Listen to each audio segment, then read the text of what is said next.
Hey there, I'm your imaginary friend. I have another story for you. This is by Arthur Machen. You may find this story a little familiar because it was at one time reported in the papers as fact. But as always, bear in mind that sometimes an author will have included something in their story that seemed fine to them at the time they write it, and it's not always fine. This is a horrors of war kind of a story, so keep that in mind. It's called The Bowmen. It was during the retreat of the 80,000, and the authority of the censorship is sufficient excuse for not being more explicit. But it was on the most awful day of that awful time, on the day when ruin and disaster came so near that their shadow fell over London far away.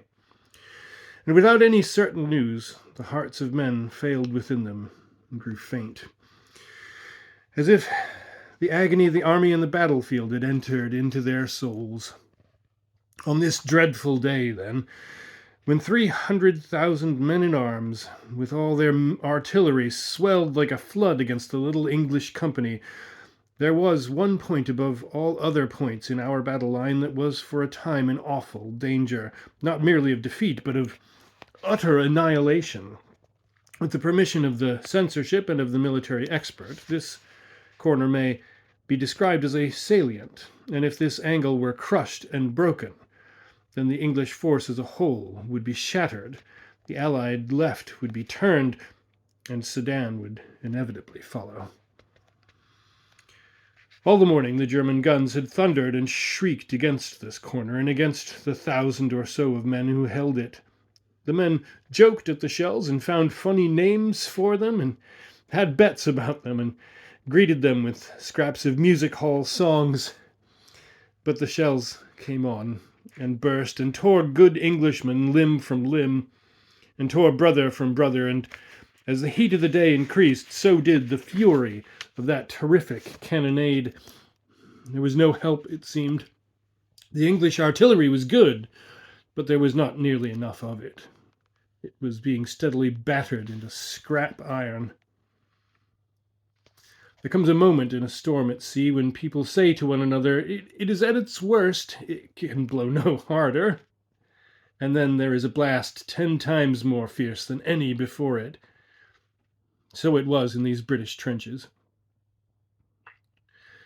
There were no stouter hearts in the whole world than the hearts of these men.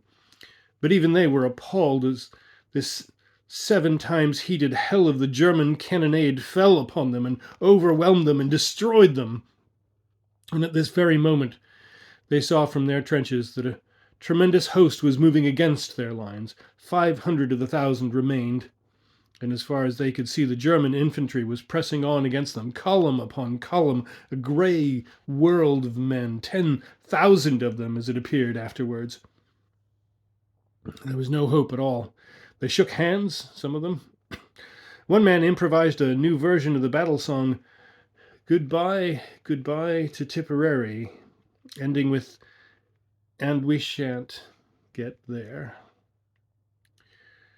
And they all went on firing steadily. The officers pointed out that such an opportunity for high-class fancy shooting might never occur again. The Germans dropped line after line. The Tipperary humorist asked, What price Sydney Street? And the few machine guns did their best, but everybody knew it was of no use. The dead grey bodies lay in companies and battalions as others came on and on and on, and they swarmed and stirred and advanced from beyond and beyond.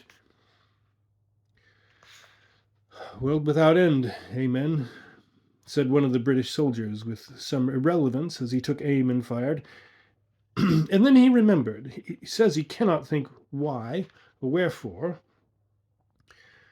A queer vegetarian restaurant in London, where he'd had once or twice eaten eccentric dishes of cutlets made of lentils and nuts that pretended to be steak. On all the plates in this restaurant there was printed a figure of St. George in blue, with the motto, Ad sit Anglis Sanctus Georgius. May St. George be a present help to the English.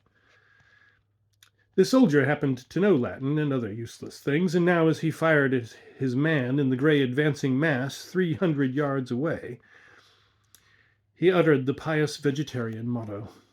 He went on firing to the end, and at last Bill on his right had to clout him cheerfully over the head to make him stop, pointing out as he did so that the king's ammunition cost money and was not lightly to be wasted in drilling funny patterns into dead Germans. For as the Latin scholar uttered his invocation, he felt something between a shudder and an electric shock pass through his body. The roar of the battle died down in his ears to a gentle murmur. Instead of it, he says, he heard a great voice and a shout louder than a thunder peal, crying, "Array! Array! Array!" His heart grew hot as a burning coal. It grew cold as ice within him, and it seemed to him that a tumult of voices answered to his summons. He heard, or seemed to hear, thousands shouting, "St. George! St. George!" "Ha, Messire! Ha, sweet saint! Grant us good deliverance!" "St. George for merry England!" "Harrow! Harrow! Monsignor St. George, succour us!" "Ha, St. George! Ha, St. George! A long bow and a strong bow!" "Heaven's knight, aid us!" And as the soldier heard these voices, he saw before him, beyond the trench, a long line of shapes with a shining about them. They were like men who drew the bow, and with another shout their cloud of arrows flew singing and tingling through the air towards the German hosts. The other men in the trench were firing all the while. They had no hope, but they aimed just as if they had been shooting at Bisley. Suddenly one of them lifted up his voice in the plainest English. "God help us," he bellowed to the man next to him, "but we're blooming marvels. Look at those grey... Gentlemen, look at them. Do you see them? They're not going down in dozens, nor in hundreds. It's thousands. It is. Look. There's a regiment gone while I'm talking to you." "Shot it," the other soldier bellowed, taking aim. "What are you gassing about?" But as he gulped with astonishment, even as he spoke, for indeed the grey men were falling by the thousands. The English could hear the guttural scream of the German officers, the crackle of their revolvers as they shot the reluctant, and still line after line crashed to the earth. All the while the Latin-bred soldier heard the cry, "Harrow! Harrow! Monsignor, dear saint, quick to our aid! St. George, help us! High Chevalier, defend us!" The singing arrows fled so swift and thick that they darkened the air. The heathen horde melted from before them. "More machine guns!" Bill yelled to Tom. "Don't hear them," Tom yelled back, "but thank God anyway. They've got it in the neck." In fact, there were 10,000 dead German soldiers left before that salient of the English army, and consequently there was no Sedan. In Germany, a country ruled by scientific principles, the great General Staff decided that the contemptible English must have employed shells containing an unknown gas of a poisonous nature, as no wounds were discernible on the bodies of the dead German soldiers. But the man who knew what nuts tasted like when they called themselves steak knew also that St. George had brought his Agincourt Bowmen to help the English.